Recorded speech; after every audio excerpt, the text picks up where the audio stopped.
Ce programme vous est offert par Illico Cash.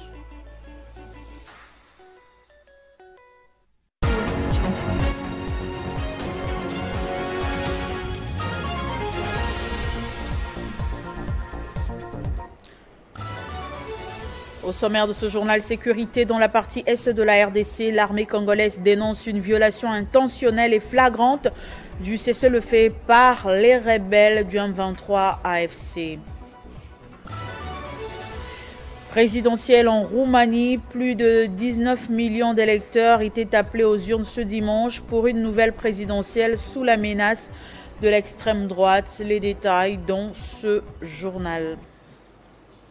Essentiel de l'actualité sur Télé 50, bienvenue à tous. Parlons d'abord sécurité. Agression rwandaise. Dans un communiqué publié ce dimanche, le colonel Mak Ayuzakai, porte-parole de l'armée au Grand Nord, informe l'opinion tant nationale qu'internationale qu'en violation intentionnelle et flagrante du cessez-le-feu et toutes les mesures arrêtées pour suivre les négociations en cours à Doha, au Qatar et à Washington, aux États-Unis, les rebelles du M23, leurs dirigeants et alliés de l'armée rwandaise, ont attaqué la localité de Lunyasenge au long du lac Édouard.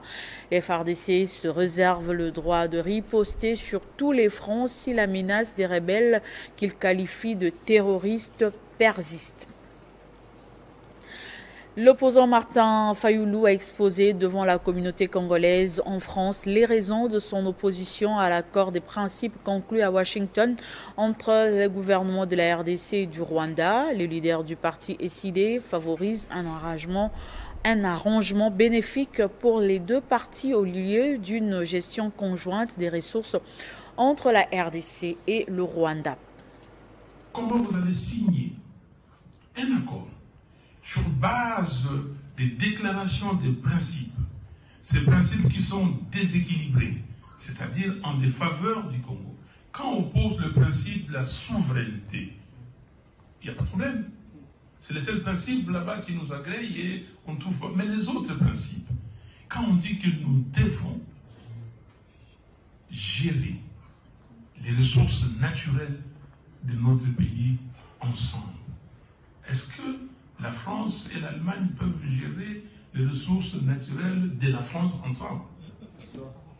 Mais si vous nous dites que tout citoyen du monde, tous monsieur, toute dame qui veut venir investir au Congo peut le faire, nous sommes d'accord. Nous le disons ici, nous sommes d'accord pour le partenariat gagnant-gagnant.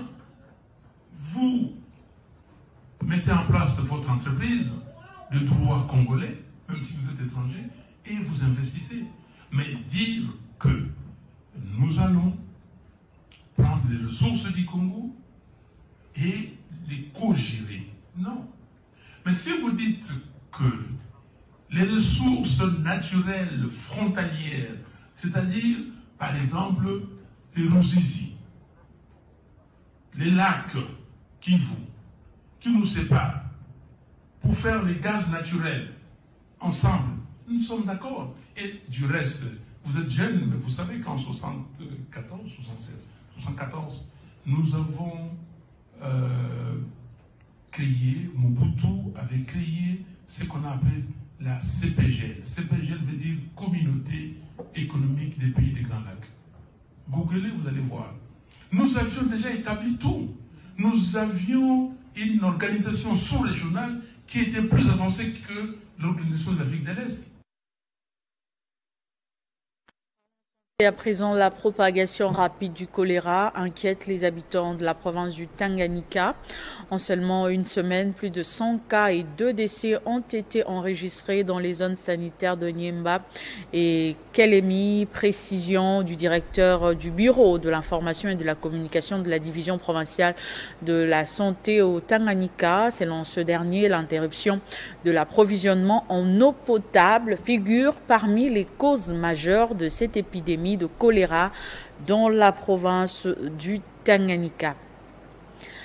Et dans la province de la Lomami, les députés provinciaux retirent leur confiance au vice-président de cette assemblée, Augustin Malangu, qui a agressé physiquement le rapporteur Ilunga Kabobo. Les élus provinciaux condamnent avec la dernière énergie cet acte qui viole les articles 108, 118 et 123 du règlement intérieur de l'Assemblée provinciale de la Lomami.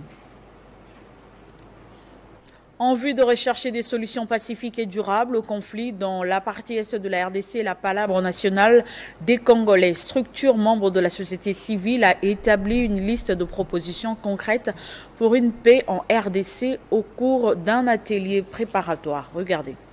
Espace d'échange, de concertation, d'harmonisation des vues et d'élaboration des stratégies communes qui réunit plusieurs couches de la société civile congolaise. La Palabre nationale des Congolais cherche à promouvoir des pistes de solutions aux conflits multiples, cycliques et multiformes de la RDC. Ce samedi, la PANAC a clôturé les travaux en commission préparatoire en vue d'instaurer les bases pour une paix durable en RDC en proie des guerres pendant 3 décennies déjà. L'objectif de ces travaux était d'évaluer en sous-commission les causes des conflits au pays et d'en proposer quelques pistes de solutions. Cette palabre donc qui a vocation de réunir tous les Congolais pour un dialogue qui nous permettra à tous d'instaurer les bases pour une paix durable. Le pays souffre, le pays a souffert pendant des décennies de déstabilisation multiples, dont en fait les causes sont aussi multiples, mais nous sommes au cœur du conflit, chacun de nous. Chaque Congolais est au cœur du conflit par ce que nous n'avons pas fait, par ce que nous avons fait. Donc nous devons arriver tous dans une discussion, dans une palabre, afin que nous puissions nous dire nos vérités en face et que nous puissions avancer.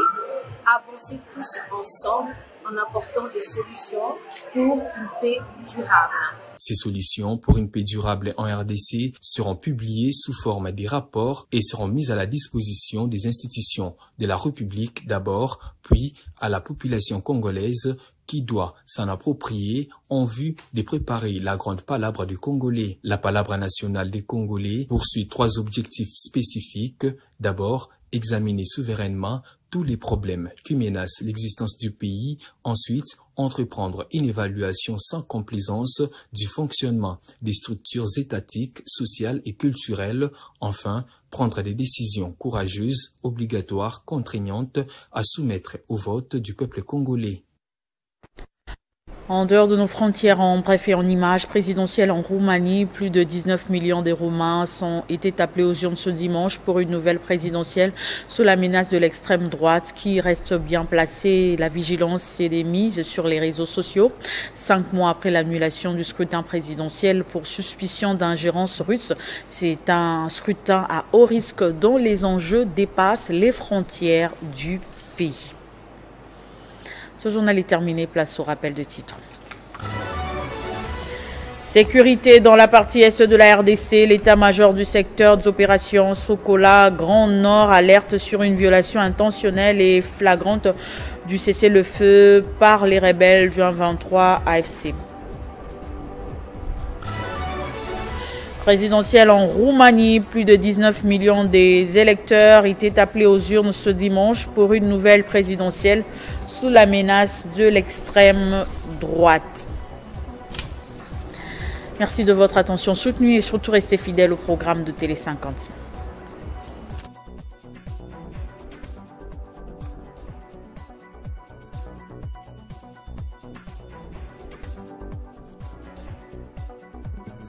Retrouvez toute l'actualité en continu sur www.tele50.cd.